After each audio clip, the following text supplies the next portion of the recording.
तुम्हारा गणित खराब था, इससे कोई फर्क नहीं पड़ता। यदि तुम चाहते हो मेरे भाई कि अपने गणित को तुम बेहतर करो, तो मैं तुम्हें बताऊं, इन्हें यहाँ ये लगता है यार ये मास्टर का पढ़ाया हुआ तो मेरे को समझ में ही नहीं आ रहा है, एक काम करते हैं दूसरे प्लेटफॉर्म पे ट्राई। बचपन से लेकर के ग्रेजुएट होने तक आपका जो स्कूलिंग था वो कैसा था, आपका जो बैकग्राउंड था वो कैसा था, आपने मेहनत कैसे की और कितनी की, वो बहुत मायने रखता है। अब कपिल भाई ने 8वीं में पढ़ाई अपनी छोड़ी और यहाँ वो सीजीएल लेवल का पढ़ रहे हैं। अब ये 8वीं से सीजीएल तक में इन्होंने जो अपना बंटाधार किया उसका जिम्मेदार कौन है? खुद ये है। क्योंकि ये वाले बच्चे होते हैं ना, दूसरों के आगे अपने आप को हीरो दिखाते हैं। अरे यार तेरे से ये नहीं बन रहा क्या, ला 2 मिनट में बना करके दिखा देता हूँ। लेकिन आप अंधों में कान्हा राजा हैं और कुछ नहीं है। 4 अनपढ़ हैं, उसमें आपको साइन करना आ गया तो अपने आप को आप शिक्षित समझते हैं।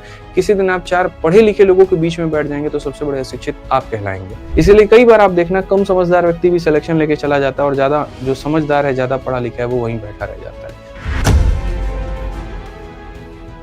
मेरे भाई एप्लीकेशन पे जब बच्चे पढ़ते हैं ना, तो वो हर कैटेगरी के बच्चे होते हैं।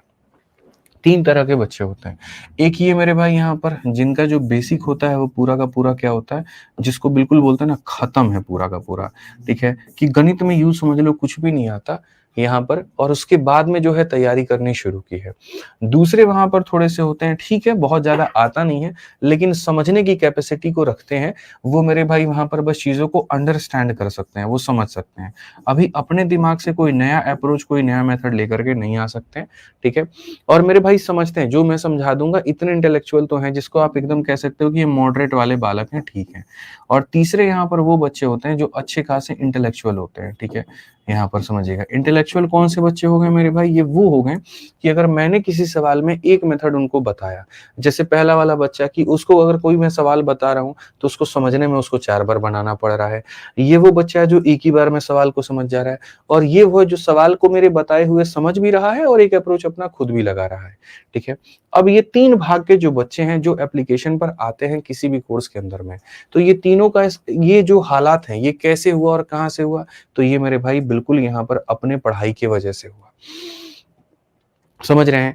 बचपन से लेकर के ग्रेजुएट होने तक आपका जो स्कूलिंग था वो कैसा था, आपका जो बैकग्राउंड था वो कैसा था, आपने मेहनत कैसे की और कितनी की, वो बहुत मायने रखता है।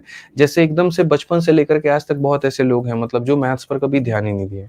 कुछ लोग ऐसे थे जो कॉमर्स या आर्ट्स बैकग्राउंड या बायो के थे, वो इस कैटेगरी में यहाँ पर आ जाते हैं। जिन्होंने थोड़ा-थोड़ा पढ़ा मेरे भाई वो इसमें रहते हैं, और जो शुरू से इंटेलिजेंट होते हैं वो इस वाले में आ जाते हैं। अब प्रॉब्लम क्या होती है, अगर मैं एकदम से मॉडरेट से लेकर के टफ लेवल तक लेकर के जाऊं तो यहाँ पर इस वाले कैटेगरी के बच्चों का फायदा हो जाता है, लेकिन ये वाले पूरे के पूरे गड्ढे में चले जाते हैं ये समाज। अच्छा, अगर हम क्राउड की भी बात करें, मैं आपको बता दूं, अगर 100 बच्चे हैं, 100 बच्चे, तो 100 बच्चे में मेरे भाई मैं आपको बता रहा हूं लगभग 80% बच्चे यहाँ इस कैटेगरी में आते हैं। ये जनरल कंपटीशन का नियम है। उसके बाद में इस कैटेगरी में मेरे भाई आते हैं 15%, और इस कैटेगरी में मेरे भाई आते हैं यहाँ पर 5%। ये आते हैं 5% यहाँ पे, समझिएगा मेरी बात को। और समय की भी बात करें यहाँ पर, तो जाहिर सी बात है तुम्हारा नींव जितना बना हुआ है तुम्हें सिलेक्शन में उतना कम समय लगता है। ये वाले बच्चे इसलिए, अगर आपसे सुना होगा कि